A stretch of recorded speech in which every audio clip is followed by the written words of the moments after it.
día de hoy y la práctica son los miércoles, entonces la práctica de esta teoría va a ser el próximo miércoles. Esta teoría que nosotros, cada tutor va a desarrollar, como les mencionaba también, que cada tutor está en cada semana, les entrega un trabajo que es lo que se desarrolla durante la práctica para que todos resolvamos lo mismo con sus tutores en sus centros de establecimiento de primer nivel. Ya todos tienen sus grupos, ahorita también les voy a mostrar. Algo nuevo que está en este cronograma, que no lo tiene Fabricio, porque lo incluí recién hace la semana pasada, porque me lo solicitaron, es realizar el plan de proyección social, la presentación del plan y para hacer esta proyección social a la comunidad, ¿no? Van a haber unos formatos específicos que ahorita les voy a mostrar para hacer este plan de proyección social, que básicamente es una actividad que se hace con el tutor dentro de los establecimientos o puede ser extramuro o en una institución, dependiendo qué tipo de plan es el que ustedes estén presentando, para realizar con su tutor como intervención comunitaria. Una educación con niños, no sé, en algún geriátrico, puede ser dentro del CAP, fuera del CAP, de ustedes y del tutor, cómo se organizan, ¿no? Para poder hacer la actividad, también priorizando las actividades de repente que tenga cada establecimiento planeado realizar durante este semestre que nos queda, ¿no? De actividades.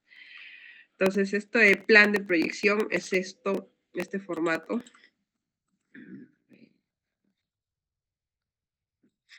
Es este formato, uno es el plan de actividad de proyección social, que es donde ustedes van a escribir aquí sus datos. Estos son datos fijos que no se mueven.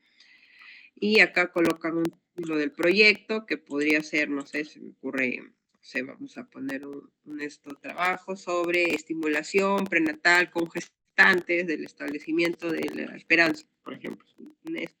Hacen una pequeña introducción, los objetivos de este proyecto de intervención, el lugar donde lo van a hacer, ¿no? El lugar sería, en este caso, en el ejemplo, el Centro de Salud La Esperanza. La población objetivo sería gestantes, ¿no? Gestantes del Centro de Salud La Esperanza.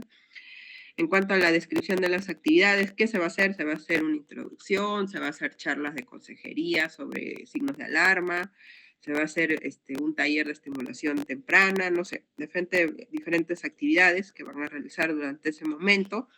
Qué materiales van a utilizar, qué es lo que necesitan, de repente cañón, papel, van a hacer flyers, trípticos, no sé, dependiendo, presupuesto que van a necesitar, y aquí se coloca lo que van a de repente hacer, ¿no? El reporte, o van a colocar el formato del tríptico que van a realizar, etc.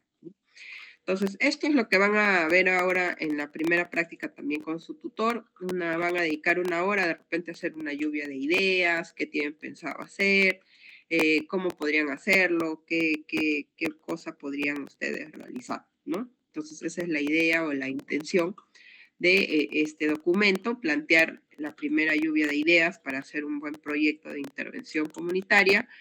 Y después, una vez que hayan hecho ustedes la intervención, o sea, al final del ciclo, del curso, el informe de la proyección es, bueno, esto es lo mismo, ¿no? Lo que han hecho en el plan, lo van a hacer ahora como parte de su informe final.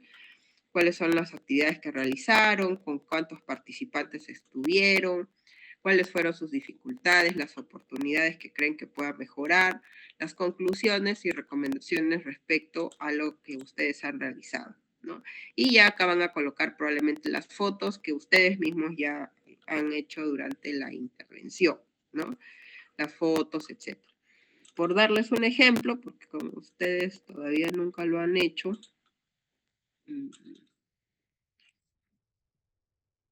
por darles un ejemplo,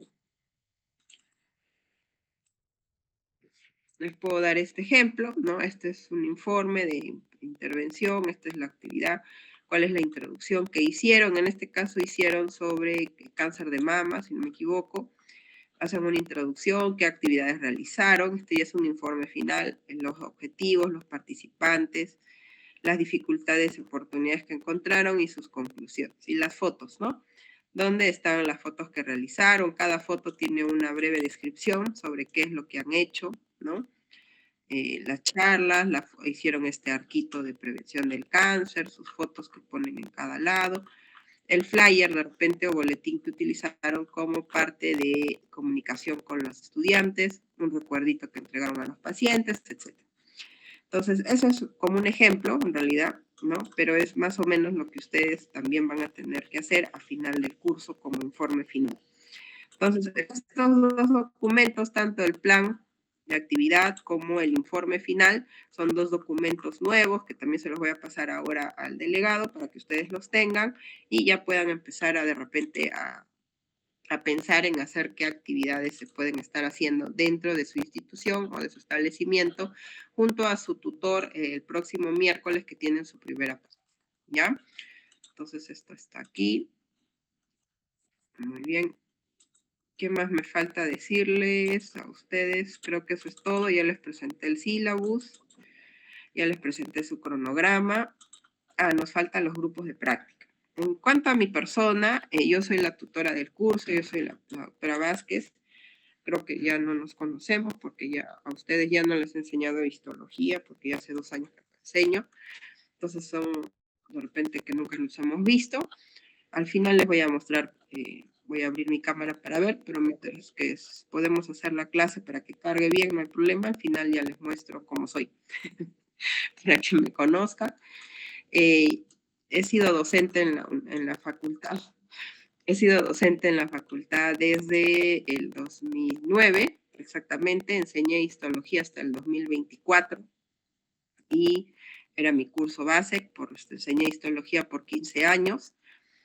Soy especialista en medicina familiar, entonces es por eso que he pasado a ser tutora de los cursos de atención primaria desde el 2024 y 2025 y 26 son mis primeros 2 años dentro de la tutoría de atención primaria, así que probablemente nos vamos a ver por muchos años siguientes, ¿no?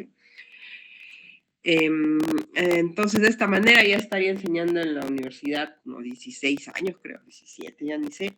Son muchos años, empecé a enseñar desde muy jovencita y ahora nos vamos a ir conociendo poco a poco. Soy muy asequible a las conexiones o coordinaciones que tengamos con el delegado, siempre y cuando sea con anticipación, no me avisen a último minuto.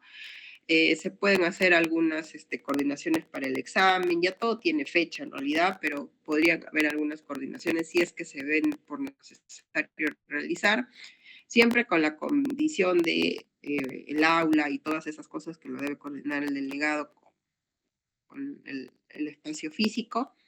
En cuanto a las clases, cada docente normalmente tiene que coordinar con el delegado, entonces yo le sugiero a Fabricio que al final de la clase me pidas el teléfono de todos tus delegados, de todos los docentes para que los tengas y también puedan comunicarse con él en caso sea necesario, también los grupos de práctica, ¿ya? Entonces, Fabricio, me pides y ya la próxima semana ya estás hablando con el doctor Otazú, le escribes por WhatsApp, le dices, doctor, la próxima semana tenemos clase con lo integral y cómo vamos a hacer, etcétera, y ya coordinas con él las clases que están aquí listas, ¿ya? Bueno, hasta ahí, ¿hay alguna pregunta? Me estoy olvidando, ¿no? Los grupos de práctica ya están establecidos, son los 35 matriculados que me han hecho en salud integral. ¿Hay alguien que falte? No lo sé. Aquí conectados, ¿cuántos somos? Ahí estamos todos. Esta cosa, permitir a todos. Acá tenemos 41, menos yo, serían 40. Entonces, acá hay 35 nada más. Hay chicos que faltan. ¿Me pueden, por favor, comunicar que a través del WhatsApp mensaje quién falta? O levante la mano, por favor, para poder verlo. ¿Quiénes son los que faltan en la lista? Fernando Fabricio Apaza. A ver, un segundo. No los voy a deslingar a Fernando Apaza.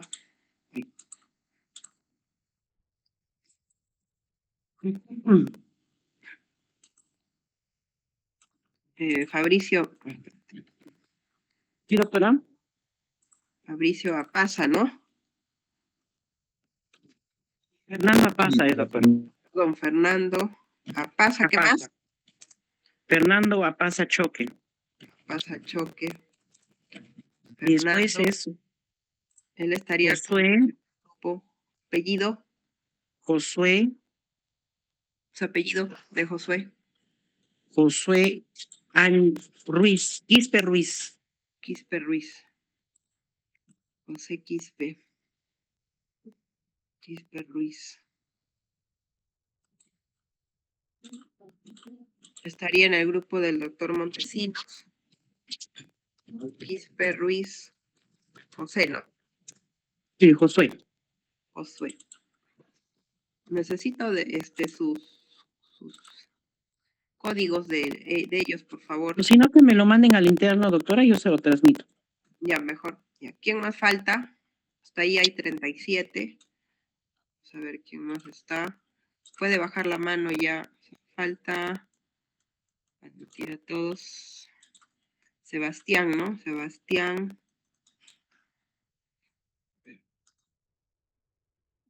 Sebastián, ¿qué más? Gibaja, Sebastián. Jiménez Ramos. Sebastián Jiménez. Sebastián va a estar aquí en el grupo del doctor Víctor Flores. Jiménez Ramos. Sebastián. ¿Quién más, chicos? ¿Alguien más? Hasta ahí hay 38. Ellos son todos.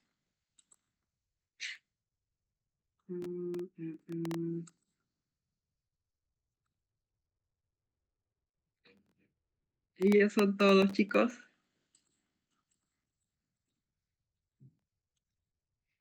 Creo que sí.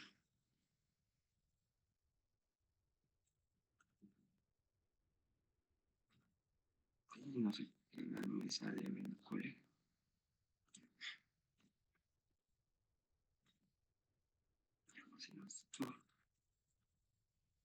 Víctor Flores, acá también estamos bien.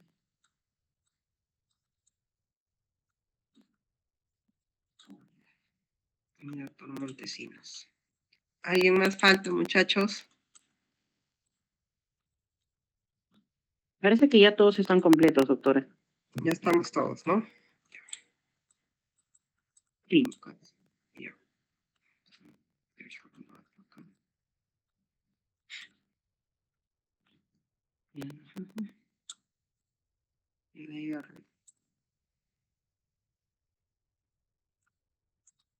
Ay, caracho.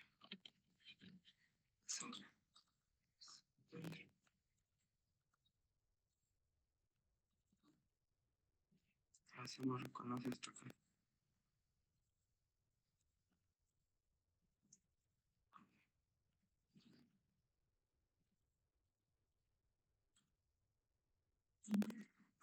$38 tengo entonces, total. Ya no son 35. Entonces, ya están con sus grupos. Ahorita lo corregimos y se lo mando al delegado al final de la clase, ¿ya? Para que ya esté todo listo. Bueno, estos son los grupos. También ahí tienen la sede docente. Ya les voy a pasar, los números a su delegado para que a cada grupo ya le va pidiendo que le pase el teléfono para que coordine con su tutor de prácticas a qué hora tienen que ir. Hay que ir siempre con su scrap de la universidad, por favor, para que no tengan problemas. No pueden ir en jean, en buzo, ni en pantalones de tela, ni nada, siempre con tus scraps o con el uniforme de la escuela, ¿ya? Para que no tengamos problemas después con las rotaciones. Esto también ya está. ¿Qué más nos falta? La parte de evaluación. Hay un sistema de evaluación que no sabía qué. Está. Este es el formato de evaluación de las prácticas, que lo llenan los tutores, no lo llenan ustedes, donde por cada alumno se llena estos temas según la fecha, ¿no? Y se hace una evaluación diaria o de cada asistencia para desarrollar sus tareas o sus actividades, ¿no? Les digo para que tengan conocimiento cómo es su evaluación, ¿no? Y el consolidado final, bueno, también esto es parte del docente, ¿no? Más que nada les enseño por esto: asistencia y puntualidad, el uso del EPP, sobre todo de mascarilla, revisión, ¿no?, de lo que se va a realizar, lleva sus teorías, cumple con sus procedimientos, demuestra interés, trabaja en equipo, capacidad de síntesis, demuestra conocimiento y creatividad. Entonces, todo eso se va evaluando del 0 al 4 y se va poniendo un puntaje para tener un promedio final. Y con eso tendrían 20. ¿Ya? Normalmente, acá les va a salir un valor que puede ir a 40, ¿no? Entonces, la nota final se divide entre 2. Son 10 puntos por 4, son 40 entre 2. Entraría en nota 20ª. Bueno, eso es en cuanto a las prácticas. ¿Qué más? Nada más creo queda pendiente. ¿Hay alguna pregunta, chicos, al respecto? ¿Alguna duda? Creo que está todo claro, doctor. Todo está claro, ¿no? Entonces ahora vamos a pasar a la teoría, que es nuestra clase de hoy. Me resfrié también. Entonces,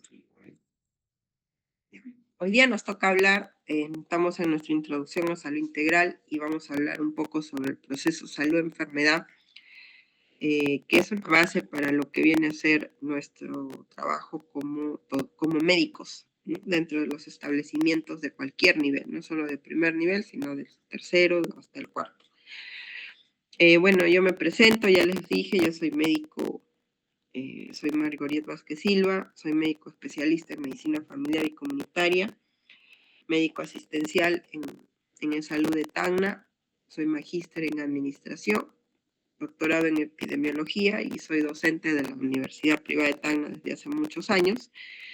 Entonces, básicamente por mi especialidad es que estoy ingresado a este curso de atención primaria, por lo que somos especialistas del primer nivel, ¿no? Mi especialidad es una especialidad de primer nivel. Y hablando del proceso de salud-enfermedad, tenemos esta triada común, conocida, ¿no?, de un equilibrio que debe haber entre los agentes, el huésped y el medio ambiente para evitar la enfermedad y conocer lo que se llama la salud, ¿no?, que es una palabra simple. La salud, estar sano, entre comillas, es algo sencillo de decir, difícil de interpretar y de conocer, ¿no? Entonces, esto es lo que hay que empezar a analizar y lo que vamos a ver el día de hoy. El proceso de salud-enfermedad, si ustedes se ponen a ver en la historia, nos genera hasta pensamientos de filosofía, es decir, pensamos desde Hipócrates, ¿no?, y nos lleva a diferentes teorías y conceptos. El estado de salud es una constante preocupación de la humanidad. Es difícil de poder definir o explicar el concepto de salud. Desde hace tiempo se definía como la ausencia de la enfermedad. Estar sano significa estar en ausencia de enfermedad. Pero su desventaja de esto era que no era fácil definirlo objetivamente, ¿no?, desde un término operativo que se pueda medir a través de indicadores, ¿no? Ausencia de enfermedad es algo muy ambiguo, ¿no?, muy efímero, no se puede medir con facilidad. Entonces se formó otros conceptos, como por ejemplo la adaptación óptima del individuo a su medio ambiente físico, psicológico y social, ¿no? De ahí viene el concepto de biopsicosocial como parte del proceso o como parte de uno de los conceptos de salud. Es un estado relativo en el cual uno es capaz de funcionar bien físicamente, mentalmente, socialmente y espiritualmente, en orden a expresar poder expresar las potencialidades dentro del medio ambiente en el cual uno vive, dicen. También habla de la parte física, mental, social, pero aquí ya incluye la parte espiritual, ¿no?, que a veces en algunos conceptos lo excluyen científicamente. Y enfermedad es un proceso patológico que tiene como característica un conjunto de signos y síntomas que afectan todo el organismo o una parte de él y cuya etiología, patología y prognosis puede ser conocida o desconocida. Eso se llama enfermedad. El estado en el que un ser orgánico ejerce funciones con normalidad. Eso habla de salud también, la Real Academia Española. Entonces, si se dan cuenta, hay muchos términos, muchas formas de expresarlo, ¿no? muy ambiguamente se expresa sobre esto, si podemos hablar de muchos autores, ¿no? Un estado de un individuo o grupo de individuos que les permite unas respuestas biológicas y sociales adecuadas a estímulos del medio ambiente y la adaptación adecuada a estímulos nuevos. Esa es una definición más moderna, ¿no? Que las características de esta definición son tendencia biologicista y dinámica y plantea un reto hacia definir y medir la adaptación adecuada de este individuo o un grupo de individuos. Entonces, históricamente, se habla de 3 conceptos para el proceso de salud y enfermedad. El concepto ontológico de la enfermedad es que habla como algo sano, es un poder externo, ¿no? Que sobrenatural, ¿no? Que habla sobre básicamente la parte religiosa de estar sano o enfermo, ¿no? Que puede ser conocido como un castigo divino o como una bendición del Señor, ¿no? Estar sano o bajo una enfermedad.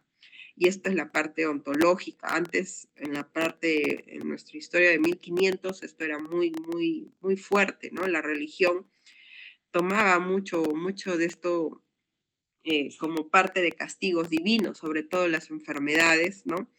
Y he ahí muchas de las historias, a veces crueles o sangrientas, que surgieron en esas épocas antiguas, si ustedes se ponen a leer. La concepción dinámica de la enfermedad, ya hay un equilibrio entre el organismo y el medio ambiente. Esto ya es cuando vamos evolucionando. Ahora vamos a ver un poco sobre los modelos de salud, que vamos a ir viendo cómo va evolucionando. Y finalmente ya la concepción sociológica, donde la enfermedad se considera como un hecho social que parte de procesos de adaptación política, económica, ¿no? Que están involucrados directamente con los eventos físicos, sí, biológicos y sociales. Entonces ahí es lo que también vamos a ir viendo. ¿Cómo define la OMS a la salud? Dice, define al proceso salud-enfermedad como una interacción continua entre múltiples factores que afectan la salud de los individuos y las poblaciones. La salud no se considera simplemente la ausencia de enfermedad, como se hablaba inicialmente, sino un estado de completo bienestar físico, mental y social, mientras que la enfermedad representa alteraciones en este equilibrio biopsicosocial. Ahí, por ejemplo, como les decía hace un momento, la parte espiritual no ingresa mucho al punto de si hablamos de organismos enteramente de salud, porque somos más científicos, ¿no? Entre comillas. Entonces consideramos el concepto siempre biopsicosocial. Este enfoque reconoce que la salud y la enfermedad son estados dinámicos en constante cambio y que nunca se está completamente sano o completamente enfermo, ¿no? El proceso de salud-enfermedad es la resultante de muchas interacciones, de factores económicos, sociales, políticos, biológicos, organización de los servicios, del estilo de vida y de patrones culturales de la población que habita en un área geográfica. No todas las áreas geográficas tienen los mismos patrones de salud y es por eso que es tan complejo el análisis de salud-enfermedad.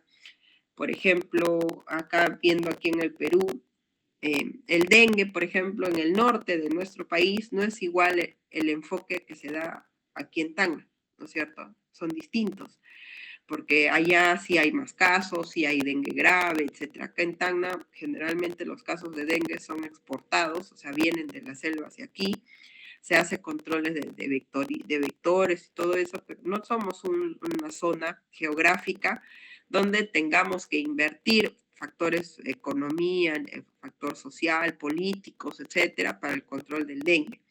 Tendríamos que nosotros, por ejemplo, invertir más de repente en control de tuberculosis, que somos una ciudad con alto índice de tuberculosis, donde sí tenemos que hacer una intervención más grande, donde requiere mayor recurso económico, político, mejores laboratorios biológicos para la detección precoz, etcétera. Entonces, a eso se refiere esta importante definición de área geográfica. Y factores opositores procedentes de la naturaleza, la sociedad y del propio organismo humano, al interactuar determinan un estado de equilibrio que llamamos salud o de desequilibrio que llamamos enfermedad. Por ejemplo, hablando así de una manera un poco más grande, ¿no? Hay factores de la naturaleza que no podemos modificar, ¿no? Por ejemplo, eh, el cáncer de piel, por ejemplo. En las zonas altamente calurosas, en las zonas donde el sol casi no hay invierno, donde el calor es muy intenso, como es la zona de África, por ejemplo, las zonas, la gente tiene la piel oscura, ¿no? Son gente de piel oscura que evita, ¿no? Por adaptación de los años a que hagan cáncer de piel con tanta facilidad como quizás lo haría el otro polo de la vida, que sería el polo norte, la gente que vive en Escandinava, que son súper blancos porque casi no tienen luz solar, casi siempre están en oscuras, entonces su piel es muy, muy clara y es muy sensible al sol y a los rayos UV, y eso produce que tengan más susceptibilidad al cáncer de piel, ¿no? Entonces, aquí hay factores precedentes tanto de la naturaleza, de la sociedad y del propio organismo humano que debe interactuar con un equilibrio específico con su estado o su medio ambiente, ¿no? Entonces, este proceso de salud-enfermedad ahora se ha traspolado también a diferentes niveles de interacción, como son la persona, la familia y la comunidad, ¿no? Entonces, este proceso es un concepto dinámico que implica interacción de múltiples factores y hay diferentes niveles, ¿no? Entonces, no se olviden de esto, que es básico para todo. La evolución de este concepto, como les venía diciendo, van desde diferentes castigos divinos, como se pensaba en la antigüedad, va cambiando con la Edad Media y los grandes castigos o pruebas de fe que daba la religión, el Renacimiento, ¿no? Que hace un conocimiento más científico, ya no, y un poco más de observación, pero todavía ya empezó a entenderse la salud con términos médicos más científicos, no tan, como se diría, tan divinos, ¿no? Tan místicos como se miraba antes. En la edad moderna ya se empieza a estudiar con indicadores biomédicos, todo lo que es salud, y ya en la contemporánea totalmente evolucionado un modelo biopsicosocial y en la tríada ecológica de factores para hacer enfermedad, ¿no? Entonces, todos los modelos van a tratar de explicar cómo interactúan los factores biológicos, sociales, ambientales y culturales para determinar la salud y la enfermedad, ofreciendo perspectivas desde lo individual hasta lo poblacional. Y esto va desde Hipócrates, ¿no? Que recuerden, él miraba, por ejemplo, se daba cuenta de que padres con ciertas enfermedades, los hijos también las iban heredando, ¿no? Se daba cuenta de que la sífilis, por ejemplo, en los padres o en la madre tenía consecuencias en los fetos con deformaciones similares, ¿no? Pero claro que en ese momento todavía no se entendía que era la sífilis, ni que era un patógeno, ni que tenía tratamiento, ni nada de esas cosas específicas. Entonces aquí los modelos, aquí les he puesto varios modelos y les voy a presentar el último, que es el que está saliendo desde el 2020, o sea que es actual, que todavía no está muy abierto, estudiado, pero es lo que se viene probablemente en los siguientes años, ¿no? El modelo mágico religioso, que ya les dije que son castigos, sobre todo enfermedades psiquiátricas, la infertilidad en las mujeres, que a veces, bueno, siempre pensaban que la infértil era la mujer, nunca le decían el hombre, ¿no? Pensaban que una mujer que no tenía hijos, por ejemplo, era un castigo divino para la familia, para los papás de la mujer, pero también para el esposo, ¿no? Entonces, todos esos castigos o sociedades que se creaban eran desde el punto de vista divino ha tenido mucha repercusión en la edad antigua. Y si ustedes leen, había torturas, castigos, cosas muy crueles que se hacían como parte de votar al diablo o de sanar, etc. El modelo sanitarista o miasmático se centra en factores ambientales. Esto va evolucionando y ya nos damos cuenta que no es tanto Dios ni los espíritus, sino ya hay problemas serios, ¿no? Recuerden que estamos hablando de 1700 probablemente, y hemos visto, si han visto algunas películas, como se dice, establecidas durante esa época, como por ejemplo, no sé si habrán visto El Perfume o habrán visto, ¿cómo se llama esta película? No me acuerdo ahorita bien, de Francia, por ejemplo, donde se nota que no hay un problema, no hay un modelo sanitario, no había desagüe, no había agua potable, ¿no? La gente donde se trataba la carne, la comida, era muy, muy insalubre, ¿no? Entonces ya empiezan a analizar factores ambientales y a identificar que el agua, el aire y el saneamiento ambiental es importante como medidas de protección de la salud, ¿no? Por eso se llama sanitarista, ¿no? Como de sanitario. Y ahí es donde se empieza a hacer mucho más relevante entre el siglo XVII y el siglo XIX, o sea, alrededor de 1700, 1800, empieza a haber ya una forma de alcantarillado, la forma de ir al baño, todo empieza a variar, ¿no? A cambiar. Eh, eh, el baño, por ejemplo, ¿no? Recuerden que, no sé en qué dónde escuché alguna vez, que esas pelucas grandes que usaban como en los congresos o en los juzgados en esa época, usaban esas pelucas blancas como que tienen muchos rulos, no sé si han visto en las películas, cubrían el cabello sucio y los piojos y esas cosas, ¿no? Era parte de cubrir tu mala higiene, ¿no? Por falta de agua o de baño, ¿no? No había el jabón ni nada de esas cosas, ¿no? Entonces ya empieza a evolucionar esto y a decir, basta, ya no es Dios ni nada, empecemos a ser más higiénicos, empieza a ver ese modelo. Después empiezan a identificar de que cuando empieza ya la microscopía y la microscopía, a existir virus y gérmenes que son los que producen las enfermedades, ¿no? Entonces se pasa a un modelo unicausal pensando de que un agente produce una enfermedad específica, pero no se miraba más allá de la causa y efecto, ¿no? No ignoraba, como dice acá, los factores sociales y ambientales, ¿no? Decía, no tiene nada que ver. Si está la hepatitis B,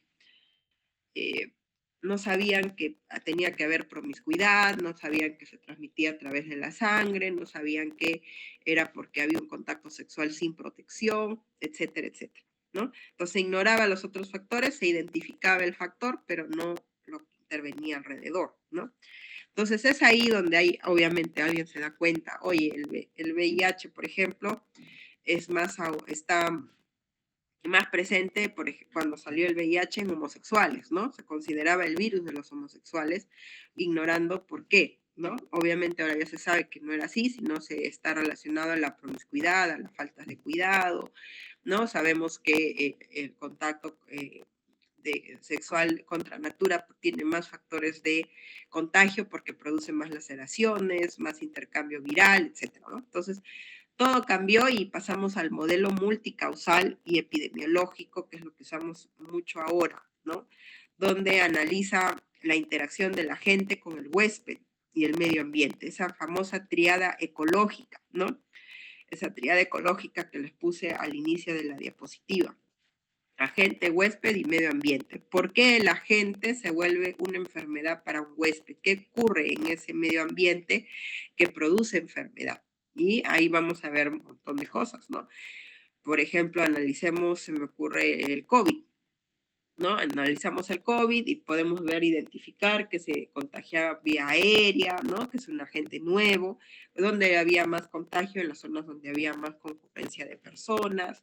Se podía evitar el contagio con el lavado de manos y usando la mascarilla, ¿no? Etcétera. Y considerando múltiples determinantes de salud, como personas que sean de extremos de la vida, con factores de riesgo, enfermedades, etcétera.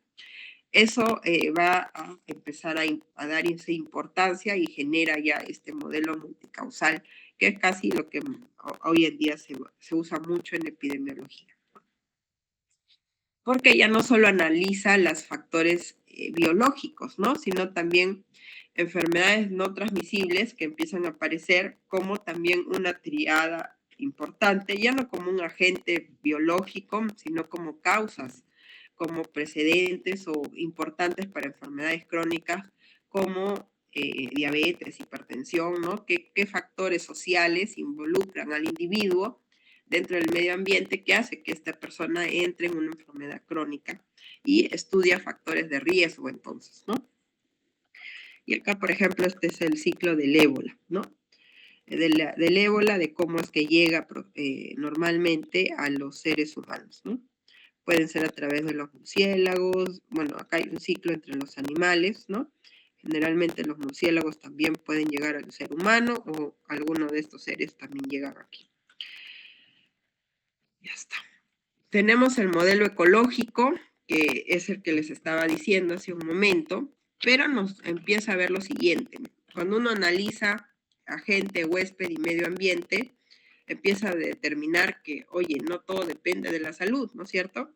Si, por ejemplo, el problema es el cólera, vamos a suponer, y estamos hablando de que el cólera se contagia de manera frecuente, ¿qué es lo que necesitábamos? Necesitábamos desagüe, lavado de manos, agua potable, que las personas tengan cocina para que hiervan el agua que toman, se laven las manos todo el tiempo, etc.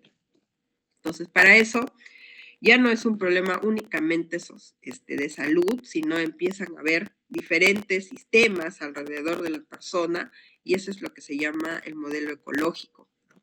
Donde existen múltiples determinantes, van a ver esto en muchas formas, este es el más extendido, pero ocurre igual, ¿no? Propone que la salud depende de múltiples determinantes, ¿no? Determinantes sociales, económicas, etcétera, influyendo sobre factores individuales, que sería el microsistema, familiares o comunitarios, que sería el mesosistema, y a través de gobiernos o familia extendida que se conoce, o el gobierno local, etcétera, que es el exosistema, y el macrosistema, que está relacionado ya con las políticas de salud pública, que son las que ya van a nivel del presidente o esas cosas, ¿no? Entonces, esto es importante, van a verlo también desde un punto de vista de salud, lo van a ver en determinantes de salud, con otros enfoques, no con otro enfoque, sino el mismo círculo, pero con otros nombres, pero estamos hablando de que el microsistema es el individuo. Y a través de él hay muchas cosas alrededor de él que no dependen de la salud. La salud, por ejemplo, puede usar la televisión de una forma positiva, ¿no? Es decir, hacer, por ejemplo, consejería para la prevención de la tuberculosis, hacemos campaña en la televisión, pero puede ser que en la televisión también salga alguien diciendo que la tuberculosis no existe, por decir, ¿no? Entonces, esto todo es un proceso grande, ¿no? Donde lo ideal sería que todos tengamos el mismo idioma para que el microsistema y mesosistemas estén saludables, ¿no? Pero es difícil de hacer. Después nos damos cuenta cuando analizamos este modelo ecológico de que no todos somos iguales, ¿no? No todos tenemos el mismo microsistema ni mesosistema. Quizás aquí en Tacna, en la zona urbana, tenemos la familia, el vecindario, todos son urbanos, todos tienen luz, todos tienen agua, todos tienen desagüe, todos leen, todos escriben, todos saben hablar el mismo idioma, etcétera, etcétera. Entonces, es mucho más simple, ¿no? Pero tenemos un modelo sociomédico y social histórico que integra factores ya no solo biopsicosociales, sino problemas económicos y culturales. Hablar otro idioma. Aquí en el Perú eso es muy frecuente, ¿no? No podemos hacer la misma intervención aquí en Tacna que de repente en una tribu de Aguajuna en la Amazonía del Perú. No podemos hacer la misma intervención de repente con unas personas que son quechua hablantes, ¿no? O hablar de cosas que ellos en su vida han entendido y uno lo va a asumir como que siempre han sabido de ellos. Por ejemplo, se me ocurre, no sé, pues neumonía, vamos a suponer, una palabra extraña para ellos, ellos lo conocen como el mal de la tos, o etcétera, etcétera. Entonces, hay diferentes formas de enfoque porque ya no todo es igual, ¿no? Estos sistemas cambian dependiendo de nuestra área geográfica en el que estamos. Y ahí viene parte de la historia. Acá, por ejemplo, tienen ellos su maestro de la salud, ¿no? Ellos tienen sus maestros, hacen sus ceremonias de curación. En la parte aymara o quechua también tienen medicina natural, hierbas, ¿no? Creen que si se les pasa el cuy, esas cosas se van a sanar. Todo eso es parte también de ellos y es más complejo de trabajar, ¿no? Por eso acá destaca la inequidad, ¿no? La estratificación social como determinantes de la salud, ¿no? Es importante. Yo no voy a llevarles a un diabético del altiplano, de hablarle de insulina, de que tiene que guardar en el frigider, cuánto que debe usar hasta el número 4 del número de rayitas. Que no, yo probablemente no me entiendo, ¿no? Porque ellos nunca han ni siquiera visto una jeringa, no tienen frigider o cosas así, ¿no? Entonces, en este modelo reconoce la importancia de la posición social sobre la predisposición genética. Acá habla más de la posición social de las personas del área geográfica en la que estamos trabajando. Y finalmente, ya uno de los más modernos que está hasta hace poco, hablamos de un modelo interdisciplinario o transdisciplinario, donde todo está involucrado, donde combina diversas perspectivas para hablar de salud y enfermedad. Y como la salud es un estado biopsicosocial, hablamos de medicina, hablamos de sociología, de psicología, de economía, de geografía. Una persona que probablemente pase por el control médico y está todo bien, todo está perfecto clínicamente y laboratorialmente, tiene mucho estrés en el trabajo probablemente, entonces tendría que pasar a un área psicológica, pero de repente tiene 4 trabajos porque está estudiando y tiene 5 hijos, entonces pasamos a un problema económico y social.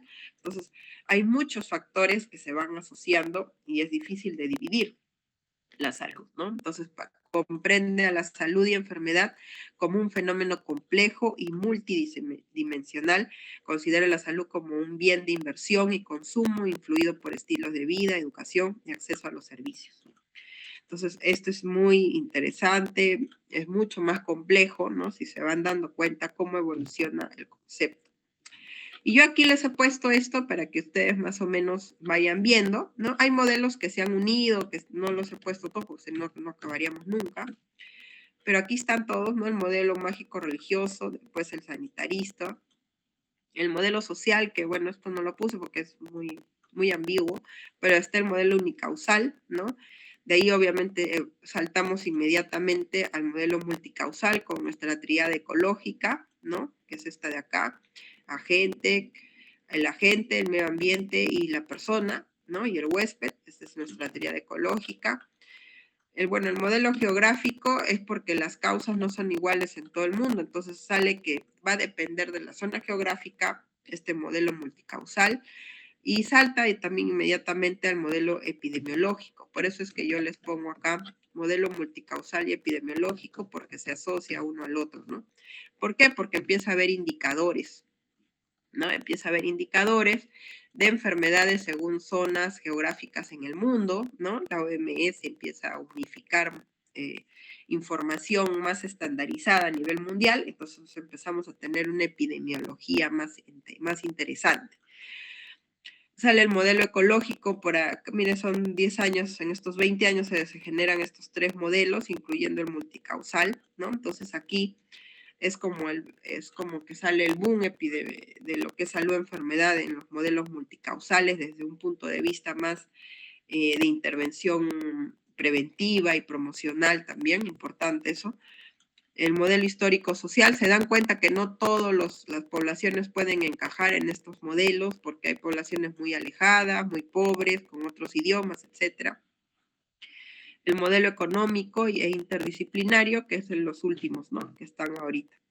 Y este es el que les iba a presentar, que es el nuevo, que acabo de leerlo hace muy poco, que habla Una Salud, que fue presentado por un programa de desarrollo en las Naciones Unidas en el 2020. Y la presentación es un enfoque, una salud, así se llama, One Health, así se llama en inglés, que trata de demostrar que hay una interdependencia entre la salud humana, la salud animal y la salud ambiental. Y que cuando haya equilibrio entre estos 3 enfoques, vamos a tener una salud mundial o geográfica o no sé cómo quieran llamarlo ustedes,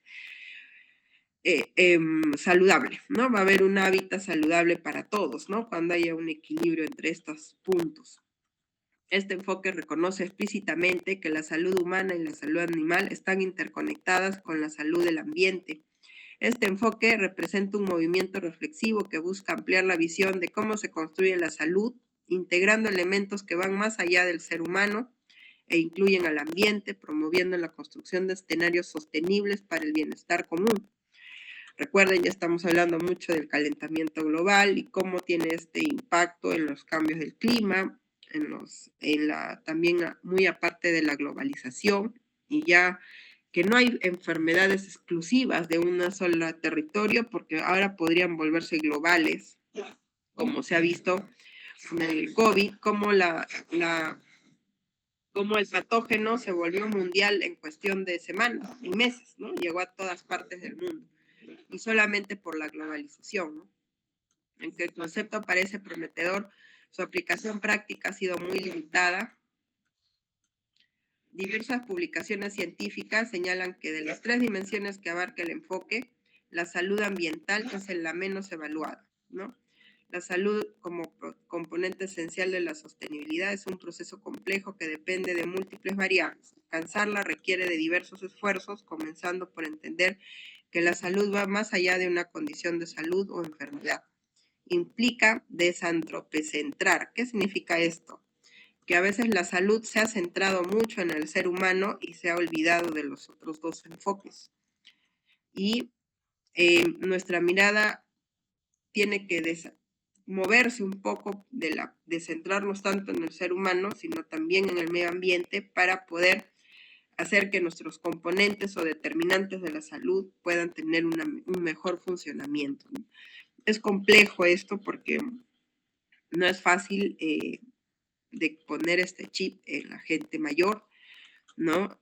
Para ellos, por ejemplo, en mi familia, si hay una casa que tiene árboles, ellos prefieren cortar todos los árboles para poner cemento en toda la casa, ¿no? A diferencia de otros conceptos de sostenibilidad, donde pueden haber arquitectos que incluyen ese árbol dentro de la estructura de la casa, ¿no? Entonces, es por darles un ejemplo de las diferencias y de lo difícil que sería poder cambiar estos conceptos, ¿no? Y la salud animal no significa que vamos a convivir con las gallinas en la plaza de armas, sino significa de la sobrepoblación, significa de cómo el animal se desarrolla de manera natural. Recuerden que todas las gallinas y pollos que comemos en el mercado los hacen crecer en 45 días. Eso quiere decir que hay animales que digamos, artificialmente los hacen crecer, ¿no? Y eso genera más consumo bueno, más sobrepoblación, más necesidad de fábricas que hagan para que estos animales coman y que hagan los químicos que necesitan para crecer rápido. Y todo eso gracias también a la sobrepoblación humana. Entonces, esto es un proceso gigante que es bien complejo, pero me pareció muy interesante de que ya se esté planteando como un modelo o una representación de salud de enfermedad dentro de nuestra realidad actual. Entonces, creo que esto ya se entiende, este cuadrito, desde un punto de vista mucho más simple de todo lo que les acabo de explicar y cómo ha ido evolucionando el concepto de salud y enfermedad. Los factores de riesgo y determinantes de la salud se van a dividir entonces desde el punto de vista de la salud o de lo médico, en conductuales, biológicos, ambientales, sociales, económicos, sociales y riesgos de sistemas de salud. Todos estos factores de riesgo y determinantes de la salud son factores en los que nosotros podemos intervenir desde un punto de vista preventivo promocional. En factores conductuales, por ejemplo, el sedentarismo, la comida chatarra, el alcoholismo, el cigarrillo, el consumo de drogas, son factores conductuales en los que está implicado muchas ciencias sociales, económicas, psicológicas, pero también la parte médica debe intervenir desde un punto de vista preventivo promocional. Hay factores que no podemos corregir, pero sí los tenemos, como por ejemplo la genética, ¿no? No podemos hacer nada con enfermedades de herencia genética o cromosómicas o congénitas, ¿no? No, eso está establecido así. La edad también es un factor que no podemos corregir. Y el sexo, aunque acá puede haber mucha controversia, biológicamente solo hay 2 sexos, hombre y mujer. No se puede hacer tratamientos de hombre en mujer, en hombres trans, ni tratamiento de mujeres en mujeres trans, porque no tienen ni ovarios ni testículos, ninguno de ambos. aunque ellos su sexualidad la expresen de forma contraria a su sexo biológico, ¿no? Están totalmente libres de hacerlo, pero desde el punto de vista de la salud, eso es muy complejo ahora trabajar y no se puede cambiar, ¿no? No le podemos hacer un Papa Nicolau a una mujer trans porque no corresponde, ¿no? No, es un hombre biológicamente hablando, no tiene cuello uterino, no le podemos hacer un Papa. Entonces no tendría por qué verlo un ginecólogo, hacer eso. Lo mismo ocurre con una mujer que quiere que la vea el urólogo para que le tome un Papa Nicolau. Si es un hombre trans, es una mujer biológica. Al ser una mujer biológica, así tenga tratamiento hormonal para ser hombre y todo lo demás, sigue teniendo cuello uterino y sigue teniendo varios, a menos que se haga una esterilización radical. Pero biológicamente su sexo es doble cromosoma X y va para ese lado. Entonces es muy complejo de analizar esto sin que nadie se sienta ofendido, ¿no? Yo simplemente creo que hay que respetar cómo ellos quieran expresarse, pero hay que entender que no se puede hacer más allá de la ciencia, estas cosas no existen. Los factores de riesgo ambientales, en donde muchas veces podemos intervenir nosotros, pero parcialmente, ¿no? Por ejemplo, en esta casa que vemos que tiene material mixto, se ve insegura de repente, ¿no? El techo no es el mejor, no tiene los cuidados necesarios, etcétera. Entonces es una casa bajo condiciones un poco agrestes, ¿no? Entonces a esto nosotros como personal de salud no le vamos a construir una casa porque eso no podemos hacer nosotros. Vemos que guardan el agua en tachos, no tienen el agua, entonces ahí es una intervención más multifuncional con varios equipos de todo lo que vendría a ser el sistema del exosistema, ¿no? Que viene desde puntos de vista políticos y sociales, ¿no? Condiciones de trabajo, todo eso también nosotros podemos dar una orientación, pero no podemos intervenir las empresas directamente a decirle, oye, no le estás dando a tu trabajador las botas, no le estás dando a los médicos, no les estás dando una buena silla ergonómica para que trabaje, etcétera, ¿no? Entonces eso depende mucho de medicina ocupacional de cada institución. Los factores de riesgo sociales, ¿no? Desde la desigualdad social, educación y la pobreza es importante, los factores de riesgo del sistema de salud, ¿no? Que no hay médicos, que no hay salarios, etcétera, que hay baja productividad, que hay aumento del gasto, todos esos son factores de los sistemas del Perú que están muy complejos. Los factores de riesgo psicológico, desde el aislamiento social, el estrés crónico, que es algo que es nuevo y relativamente intenso últimamente, ¿no? Y aquí es como se ve nuestros determinantes de salud, ¿no?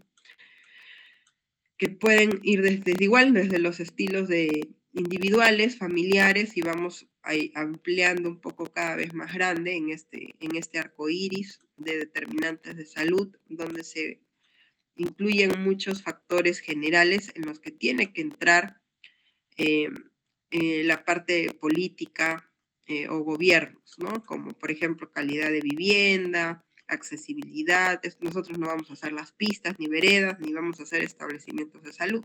Los tiene que hacer un gobernador, un presidente, etcétera. Con los basurales, las conexiones de saneamiento, la ocupación, pobreza, etcétera, son factores determinantes sociales distales, se llaman, y proximales, ¿no? Distales porque se alejan del individuo, pero influyen directamente en ellos. Y los proximales va desde los estilos de vida y redes sociales comunitarias, que serían los ecosistemas más pequeños, como vimos hace un momento, ¿ya?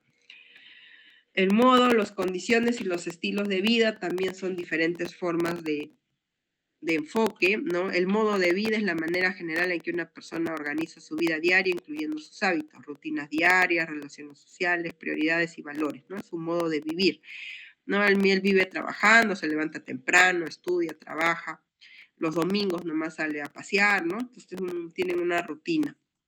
Las condiciones de vida son en qué condiciones externas o cuáles son los factores externos en los que desarrolla su modo de vida. tiene una buena vivienda, agua, luz, tiene desagüe, no tiene desagüe, está en un barrio peligroso, donde hay drogadicción, alcoholismo, cómo son los entornos físicos, ¿no?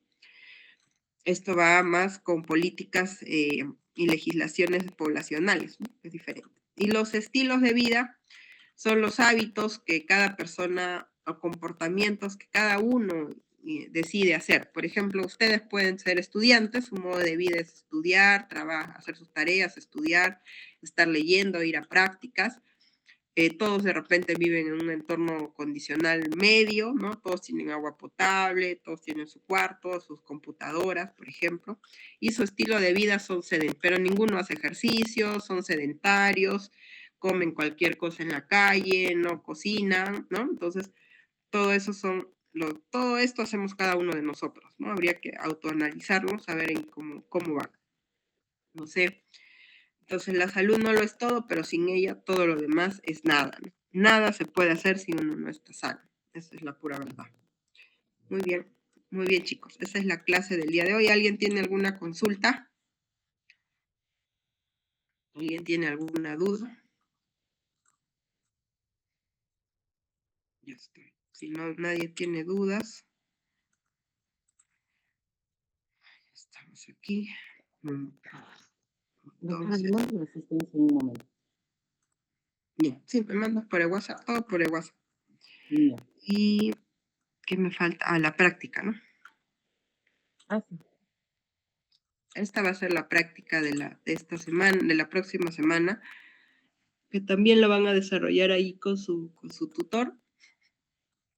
Yo les voy a presentar ahorita la información para que lo desarrollen, a presentar una opinión sobre una guía de análisis del proceso de salud-enfermedad, que es de una guía de un ASIS, de la página 19 a la 23, ahí está, ahorita les paso.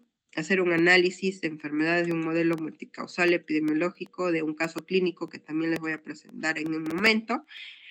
Y la introducción del plan de proyección social, que es lo que les he presentado ahora, que es cómo van a empezar a hacer su lluvia de ideas sobre el tema que van a querer desarrollar en su proyección social. ¿Ya? Muy bien. A ver, entonces todo esto le voy a mandar.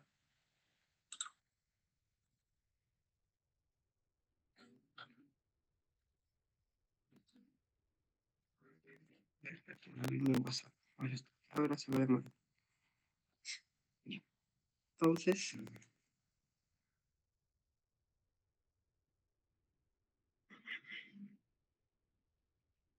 no todos tienen claro, chicos, alguna pregunta, alguna duda.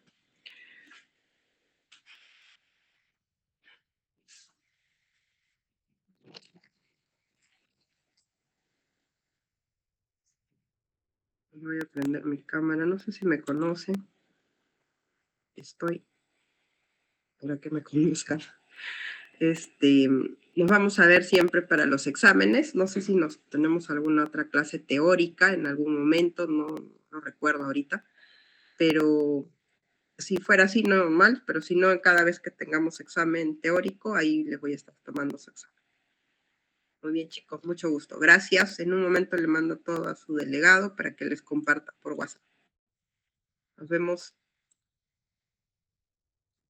Muchas gracias, profesora. Hasta luego.